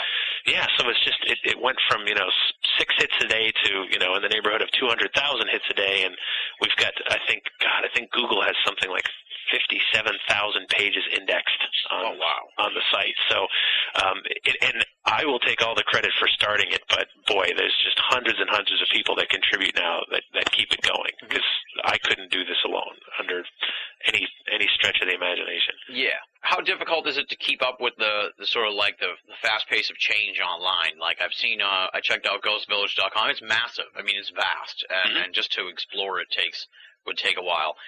But I definitely recommend that everybody does, because it's just an outstanding ghost site. But how do you keep up with that fast pace of change? I see ghostvillage.com has sort of their own podcast series, Ghost Chronicles. You got a YouTube channel, Paranormal Journeys show on YouTube. How do you keep up with that fast pace of change online? Yeah, that's hard, because I mean, I will see new websites come up. Here's the other thing too, like, you know, we are huge, and if I want to fortunately, after being in web development for over 10 years now, not just my site but professionally too, I've learned a few things over the years, so I can incorporate new stuff better. I mean, in the old days, you wanted to add a new page, you had to update 200 files. Wow, yeah. It's one of it is just smarter design. That's certainly helped a bit. But yeah, new technology isn't necessarily great. You know what I mean? You want to see what's going to work. YouTube has got a massive audience. That just makes sense. People are more visual than ever before. They want to see video content. Some people are not going to be bothered to read online, but they will watch. They will listen. Podcasting, of course, is popular. So, part of it is just keeping up with the competition. The other part of it is just saying, what kind of site do I want to look at? Because I guarantee you I look at the site more than anyone else, being the guy that takes care of it every day. Mm-hmm. And I'm just, what would interest me to read or hear or see? Yeah. And those are some of the things I'm starting to seek out now. And my new thing is like, look, I've brought this massive audience together. I can only do so much. So, like, for example, the podcast, I have nothing to do with it. I'm just the publisher of it. But I like what Ron does. Yeah, that's the cool thing about Ghost Village, from what I've already seen on the site and stuff, is that you've really built a great community there and fostered a great community, which is cool, especially in light of, how antagonistic some other realms of the paranormal world are, that you've built a nice community there. Yeah, well, I think, I don't have all the answers. No one does. And I think if you can just expose people to lots of different perspectives. I publish stuff up there all the time that I don't agree with. There's someone that's written articles on, why orbs really are ghosts. I don't agree with a word of it, but I think that it's important people see it, and draw their own conclusions. If I was sure I had the answers, I'd be on the top of the mountain somewhere preaching and starting my own church and really getting rich. But I don't. And so what I can do is just make sure that, we stick to the objective of Ghost Village has never changed. It was never supposed to be just about me. It was always, let's look at all sides of the issue. And I think that's what keeps people coming back to us and, again and again. Yeah, well, in a sort of business perspective kind of way, you have done an awesome job too, and something that I really respect and definitely, will learn from the way you've done things is to build the brand of GhostVillage.com. Right. I guess just talk a little bit about that, sort of building the brand and the stresses that go along with that, because I've experienced that with Banal of America, where it's just this stress is involved with building a brand that other people really wouldn't understand. Yeah, well, this is where, again, to give away a trade secret, I used to work for an ad agency, and I was a marketing director of a company before I became a full-time writer. Mm-hmm. And so I understood from the beginning, I wanted a very consistent message. GhostVillage.com's tagline from the start was Ghost Research, Evidence, and Discussion. Always. It's never changed. It's never chased anything else. The logo has been very consistent and will remain so. This is it. This is our logo. It might adjust so slightly that you won't even notice it, but that's, the consistency in color scheme and everything else. Fortunately, it's become such a brand, my publisher wanted to put the logo on the cover. That wasn't my request. That was theirs. Yeah, that was cool. And it's great because people in the bookstore might pick it up and not buy the book, but they might go back and check out the website. Fortunately, I do a ton of media. I do television and I do radio and podcasts. And what's nice about the website is it's free. If you want to just dip your toe in, if you're not ready to buy my book just yet, if you're not ready to, jump in just yet, GhostVillage.com is free. You can go there when it's convenient for you 24/7, and you can check it out. You can learn from it. You can contribute. And I think that's the beauty of it, is it's just consistency is critical if you're going to build something that's going to last. You can't go chasing different dreams or ideas. You can't change the way you do things. And number one, you can't be an egomaniac and say, well, I'm the ghost guru. This is how it works. No other opinions welcome. Because I've seen those websites. They get popular and then they go away pretty quickly as soon as too many people have a beef with the kingpin involved. Yeah. And I've got such a great team of moderators that run my message board. I absolutely couldn't do it without them. I've got great contributors that are always bringing in new material, and it's just grown. It's grown on its own inertia now, which is awesome. From a perspective, it's so much easier to run now than it used to be because I've got so much to work with. I've got stories coming in every day. It's just which one do I choose now? Yeah, that's the good part about it. And you got to have a great staff. Like we have an awesome staff at Banal of America, and I'm sure you have a great group of people helping you run Ghost Village. So yeah, no, absolutely, you can't do it alone. Nope. Sort of, let's talk about the world of the paranormal online, because you were in the field of the paranormal before the online explosion, I presume, and you've seen it explode online, not just the podcast and the YouTube stuff, but just in general. Before the internet, the world of paranormal study was a completely different world in a lot of ways. I guess just talk about the evolution of online research and the paranormal world, online publication for paranormal stuff, and the pros and the cons of the online explosion. Well, the good news is the internet it's an amazing resource. You can find things, you can research things so much faster online than you ever could before, and it's really sped up that whole process, which is great. The problem is the internet is so accessible that it's turned any wannabe into a publisher. Yeah. Now, I worked for newspapers and magazines before I ever got started online. I understand things like copyright law. I have proofreaders, things that, good content is still important. But one of the problems that I've run into a lot is just, flagrant disregard for copyright, where people will say, oh, that's a cool article, and just copy it and paste it onto their websites. Yeah.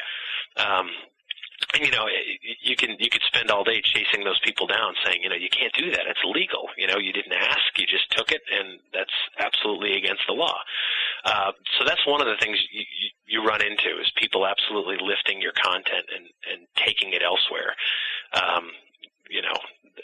It's an uphill battle, and sadly, it's a losing battle. All you can try to do is just educate people a bit that, the wonderful thing is, yes, you can be a web publisher. You can get a website going for what, like $20 a year now. You can have some space and a name and everything, if you want to do it on the cheap. But you still have a responsibility. If you're going to be good, if you're going to get bigger and have people want to come back, you have to offer something that no one else offers, and that's original content presented in a good way. So again, there's a reason that there are a few websites that people go to most of the time, and others that people just jump in and out of. And the reason is those people understand it. They understand that they need to have content that other people don't have, perspectives, things that make people want to come back to those websites. And that's true in any field. Doesn't matter if it's ghosts or widgets or cars or guitars or anything else. Yeah. So the good news is there's a reason that some websites become the best known and most popular, and there's a reason that lots of lawsuits go around. Exactly, yeah. And another downside, I guess you could say, to the online esoteric world is just the proliferation of hoaxes and that kind of thing. It does slow. It sort of adds a lot of gum to the works, if you will. Just in general, that's one of the bad parts about it. Absolutely, and I know how to use Photoshop as well as just about anybody. I could whip you up something, very convincing. But I've never put forward a ghost photo that I said, this is it, this is proof. Even when people send me things, it's always their word. I don't endorse anything ever. Someone sends me a photo, I'm like, hey, that's interesting. I'll put it on the site. It's part of the discussion. It's not me saying this is a ghost photo. It's me saying, here's what someone claims to be a ghost photo. And then I always ask them questions. Well, you got to tell me what happened surrounding this photo. Where did you take it? What happened? What was the temperature? Tell us all about it. And then, you can decide for yourself if this is truly evidence worth discussing or just another person out there who might be fooling themselves. Yeah. And one of the complaints I've heard, I guess, more so in the UFO field and it's actually sort of the antithesis in the ghost field. It's just that the online world sort of hurt the personal nature of esoteric studies in the sense that, like I pointed out, a lot of UFO conferences don't do too well anymore, and a lot of UFO groups are kind of winding down and not as popular as they were before. But we've kind of seen the opposite take from the ghost hunting field in that it's actually kind of helped in a lot of ways. Both, helped and hindered, I guess you could say, the personal nature of that in the sense that it allows people to meet and sort of find collective interest in their own areas and stuff. One of the things that kills me is the emails that we get at Ghost Village, and we get a lot of them. Like, I need help. Can you come to my house? I live in Alaska. And and you sit there and you go, oh man, these people are reaching out to you, but what they don't realize is that there's lots of people reaching out to you. And I kind of made the decision years ago is that, you can either help a few people a lot or you can help a lot of people a little. Yeah. And that's the route I took. I want to help a lot of people a little. It's all I can do. I put forth everything I have. It's either in my books or on my websites. I don't hold anything back. There's no secrets, In interviews or whatever, you can ask me anything. I won't ever answer with read the book, Yeah. Which is so obnoxious.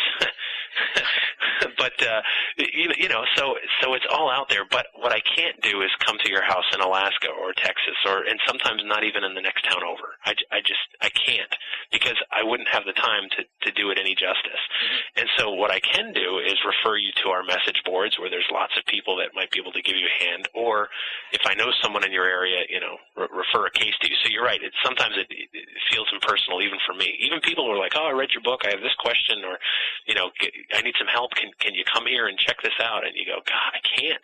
I wish I could, but it's just me. It's just one person sometimes. And you've kind of been around the online world since '99 in the paranormal online world. Apparently, I believe you've probably been doing a lot of online stuff before that. Where do you see the online world going, especially with regards to paranormal research? I mean, when you started Ghost Village in '99, people were just sort of hearing about MP3s. Right. The idea of being able to put together a radio show like we're doing now was something that was, maybe being talked about but wasn't being done. And, YouTube just came out of nowhere, like during the aughts here, sometime after 2001 or so, and that just exploded. Where do you see the online world going, especially with regards to paranormal stuff? Yeah, I think what you're going to see is you're going to see a lot more interactive video and audios coming up because that's getting easier to do and more accessible, like you said, like with YouTube and stuff like that. Yeah. The Paranormal Journey Show is a show I started filming for my local cable access. That's where it gets seen by almost 7 people. But then I put it on YouTube and on Ghost Village, and it gets seen by thousands. Mm-hmm. And so it's pretty cool. We use good TV studios to put stuff together, and then I just got to get better at getting the digital files up to YouTube. I think what you're going to see is more of that stuff. You're going to see streaming investigations like, hey, this weekend we're here in Alaska, and we're going to be going on an investigation, and we're going to set up webcams, and you can type us questions, and you can partake in these things. Because one of the things that's happened is, first of all, I mean, I don't know how other people feel, but TV really is horrible. There's so much junk on. Yeah. And with the writer's strike, that's only making it worse. The networks, I read an article last spring that said in a 1-year period, the 4 major television networks lost 1 million viewers. Oh, wow. And they're all scratching their heads going, well, what happened? Did they go to the specialized cable channels, or did they start reading again, or whatever? The reality is everything is eating away at network television. Some people are spending a lot more time on the internet where 10 years ago they would have just been plopped down in front of the television. Yeah. They're becoming their own program directors on the internet. And so if you're going to stay innovative, you're going to have to offer content that they want to see. And I think that's something that I would love to start hosting on Ghost Village one day. I'd love to see, groups that can take very limited equipment that's easily accessible and stream it as they're doing an investigation somewhere for the whole world to see. Yeah. I think that's probably what's next. Mm-hmm. And then I guess the other big picture, sort of final big picture question would be really, the EVP thing kind of came along in the last, let's say, in the last 7 years or so. I mean, that's a rough estimate. And you'd kind of think that would be a good tide turner for the skeptics, not the zealous skeptics, but, right. the open-minded skeptics. But that's kind of also, the bloom is kind of off the EVP rose now because everyone's doing it. What do you think? Will anything be good enough, I guess, for the skeptics, short of them dying so they can see for themselves what happens? Will anything be good enough? Do you think that, where do you see ghost hunting going as far as evidence collection, that sort of thing? Because, EVP, all of a sudden it was like, wow, this EVP thing's great, and now everybody's doing it. Where do you see the next thing going as far as tangible evidence goes? Yeah, I'm not sure. EVP, well, of course, it started in the 1950s, yeah. But you're right, it did get a lot more popular just in the last, half decade or so. It just exploded, and yeah, you're right. For some people, no evidence is going to be enough. And that's one of the things you run into where you're like, you start to say like, well, wait a minute. At what point are you just operating under a belief system and cease being a true skeptic? Yeah. You know, or you just say like, I don't believe in this, therefore anything you show me can't be real. You know, one of the examples I like to use is what about those pieces of paper in your pocket? Why on earth is the 20 worth more than the 1? Yeah. You know, I mean, they're the same size, the same color, roughly the same design, same weight. You know, Washington was the first president. Andrew Jackson was actually impeached. You know, why is he worth more than Washington? And the reason is because it's a faith. It's a belief system. We collectively agree the 20 is worth a pizza and a six-pack, and the 1 won't even get you a cup of coffee. You know, and that's one of the things we collectively agree on. The problem is that when it comes to belief, we can't collectively agree on anything. So no matter what you put forward, I don't think it'll ever convince some skeptics because they're simply operating under a belief system. As far as like the next evidence goes, you know, you're seeing a lot more investigators with better and better video equipment. Infrared. Some of them are really ponying up the thousands of dollars it takes to get a thermal imaging camera and stuff like that. And I think, you know, you'll see more of that stuff as it gets less expensive and more accessible. And you seem to be pretty up to date, I guess you could say, or you know, you're following the new science area in general. You know, all the sort of alternative dimension, that kind of thing. Do you think we're headed in a direction where there's a chance maybe that area of science will not necessarily solve the ghost problem or the ghost enigma on its own, but maybe will unlock some element to the ghost thing, probably by accident? Yeah, I think what's happening is you'd have to put a quantum physicist, a psychologist, a scientist, a ghost hunter, a priest, a rabbi, you know, and I guess, you know, some... And you. And me, all in the same room and say, listen, let's all talk about what we know and realize that there's a lot more overlap here than we ever considered before. Yeah. You know, there's so many things. The problem is that mainstream science, whenever it gets into the paranormal, they throw their hands up saying, whoa, I'll lose my grant, you know, if I start talking about this stuff. And so they're forced to ignore it instead of just following the road wherever it may lead. Same with psychologists. My sister's a psychologist. She's a doctor, PhD. And I've asked her, I said, forget for a minute if ghosts are real or not real. They're perceived as real by millions of people the world over. As someone who studies the human animal, wouldn't you want to know more about that? And she looked at me and she's like, man, if we start talking about ghosts, it'll set us back 100 years. We'll be head shrinkers again and, you know, the same stigmas we dealt with back when, you know, Freud was around. Yeah. Whereas now we actually made some headways becoming like a legitimate science. And I said, hey, you're absolutely right. It was a very practical answer.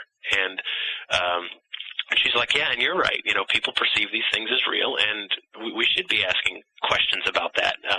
You know, what is your ghost? You know, maybe even if you have to put it in quotes.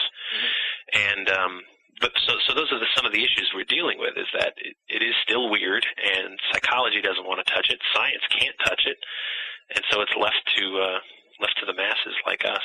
Yeah. So what's coming up on the horizon for you? Let me run down your dates that are coming up here. You got some speaking engagements. Volcano, California. You're going to be there for Ghost Rush 2008, March 28th to the 30th. Cape Cod Community College, you're going to be speaking there in West Barnstable, Mass. on May 30th. You'll be at the Mass Monster Mash. I'll be there too, so I'll see you there. Great. In October in Watertown, Mass. What other stuff do you have coming up on the horizon? New books, any speaking engagements that I didn't hit on, any media appearances you want to mention, anything like that? Let's hear it. Yeah, no, I've got I'm booking up throughout the year for more lectures and things like that, which is always fun to do. You can always go to ghostvillage.com to check out what the latest is. And I've got 2 books coming out this year, Weird Massachusetts, which you mentioned earlier, and I do apologize about the photo shoot, but I thought really you'd be perfect for it. And the second book is my first book for children, actually. It's called Who's Haunting the White House? And it's a nonfiction book for children. We're using ghosts as kind of an innovative way to teach history. So I'm excited about that. That'll be out in September. Awesome. That sounds cool. And with the explosion here in paranormal TV, we haven't seen you. You've done TV appearances and everything, but no spin-off Ghost Village TV show on the horizon or anything like that yet. You know, it's funny. I've in the last 5 months, I've spoken with almost like a different production company per month. Wow. And they're certainly hot on it, but you know, that doesn't mean anything. Don't be impressed. Really, I mean, it means nothing more than I took time out of my day on the phone. But certainly they're still interested in producing new shows, and they're looking to talk to different people who do this stuff. And I don't know if I'm right for television or not. I guess, who knows? Who knows? You never know. But at the end of the day, I just want to keep doing what I love, and that's writing and researching and talking about this subject. And if that leads to TV, that's fine. And if it doesn't, that's probably even better. Nice. Well, Jeff, I want to thank you for coming on the show. It's been great talking to you. You have a great insight into the ghost field. Like I said, you're a superstar in the field, so your point of view has a lot more weight than the head of the Podunk Ghost Patrol. So I was glad I could have you here on the show as I delve into the ghost world here on Banal of America Audio. Yeah, really open-minded point of view. I like the way you look at all the different things, and you're willing to say, well, this guy might be wrong. We may not know. I like that. I don't like people who come on and say they know for sure, which is always a disappointment to have someone on who has all the answers, because then there's not much left to talk about. And it was really great to have you on the show. I had a chance to meet you at the Mass Monster Mash. Very cool guy, easygoing, not an egomaniac like some of the other people in the paranormal field. So that's always a plus. Yeah, like I said, I can't thank you enough for coming on the show. The book is The Ghost Files. It's from New Page Books. You can find that all over the place. And the other books, of course, are Ghosts of War, Our Haunted Lives, The Nightmare Encyclopedia, Encyclopedia of Haunted Places, Communicating with the Dead, The World's Most Haunted Places, Weird Massachusetts coming up, and, of course, coming up is the Who's Haunting the White House book, so I look forward to those books. You're a pillar of the ghost community. You've been here before the ghost fad started. You're not a Johnny-come-lately. You're a serious researcher, and you put your time into the field, so we need more people like you. Thanks for coming on the show. Thanks, Tim. I appreciate it. That does it for this week's edition of BOA Audio Season 3. Big, super huge thanks to Jeff Belanger for coming on the show and giving us so much time and insight into the ghost genre. You can find out more on Jeff at his immensely popular website, www.ghostvillage.com.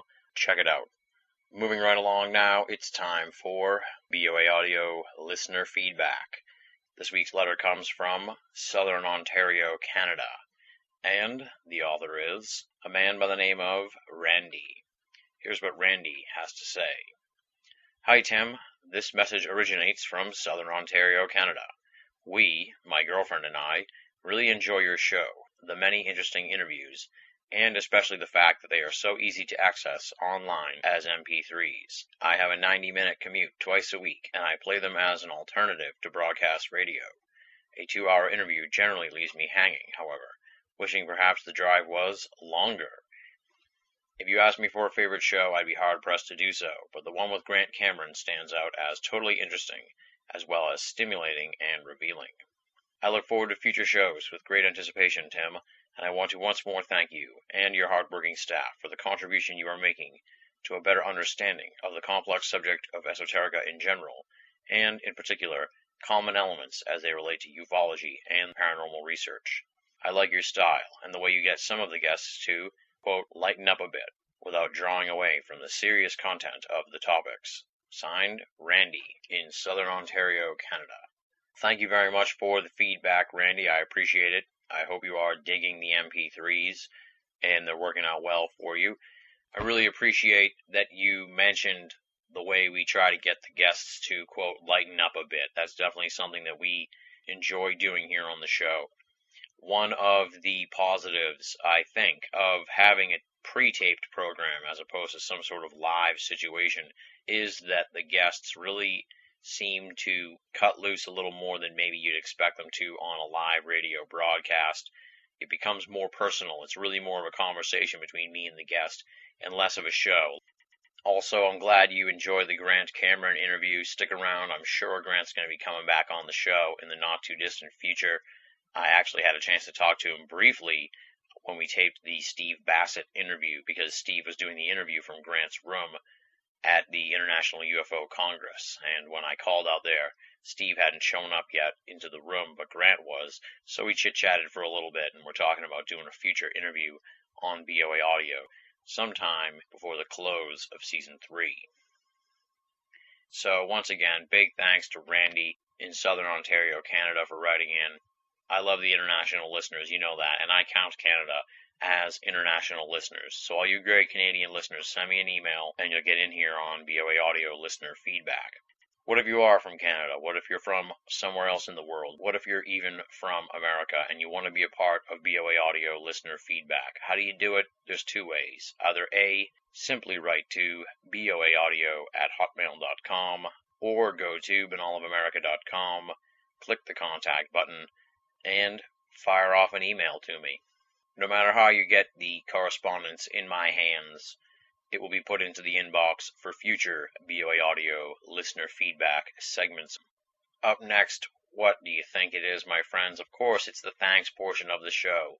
I want to give huge thanks and a big shout out to the outstanding BOA staff, Leslie, Chiron, R. Lee, Joe V, Tina Senna, and Rochelle Hawks. Week in, week out, top-notch reading material at banalofamerica.com via the great BOA staff of writers. If you're only listening to BOA Audio and you're not reading the columns at banalofamerica.com, you're only getting half the story. Read their stuff at BOA, check out their respective websites, and get to know the BOA staff. It's only a matter of time before BOA Audio After Hours makes its grand debut, and you're going to be hearing from this crew, and I'm really excited to bring their voices to the BOA Audio listening audience. As you've heard, we've got crazy stuff going on. We got the spin-off show After Hours in the works. You heard an hour-and-a-half long interview last week direct from Ireland, a 2-hour interview a few weeks ago from South Africa. Next week, we're going all the way to France. You're going to be hearing about that in the preview in a little bit. The point I'm trying to make is that's 3 long international calls over the course of about a month. And trust me, my friends, I just got the phone bill here in the mail this weekend, and that shit adds up. And as usual, the money for that sort of thing comes out of my pocket. So now, here during the program, we turn to you and ask you to make a donation to help support BOA and to help keep the costs down so we can maintain the price of the program, which is free for all of our great listeners and readers the world over. How do you make a donation? That's simple. You go to banalofamerica.com and click the PayPal button. No donation is too small, and all of those donations go towards fueling the BOA starship. What else is there to say? What else is there to do? Only the preview for next week's program. We already sort of teased it, but I'm going to flesh it out now for you. We're going to be calling all the way to Paris, France, to welcome our guest, Gildas Bordes, one of the leading names in French ufology. We'll be talking about its history and evolution, official government-sponsored French UFO studies through the years, the Cometa Report, media coverage of UFOs in France, the attitude of the everyday French public with regards to UFOs, the recent release of French UFO files from March of 2007, the state of French ufology today, and, of course, tons and tons more. Trust me, this one's going to be a fun episode. It's fascinating. You're going to learn a lot more about the global UFO phenomenon, a lot of strange differences about ufology in France that I didn't know about till I talked to Gildas. It was an eye-opening conversation for me, and hopefully it'll be an enlightening interview for you. That's Gildas Bordes talking about French ufology next week on BOA Audio Season 3. And on that note, we close it out for another week. Thank you so much for listening, my friends. Until next time, this is Tim Banal, wishing you a stress-free week, and signing off.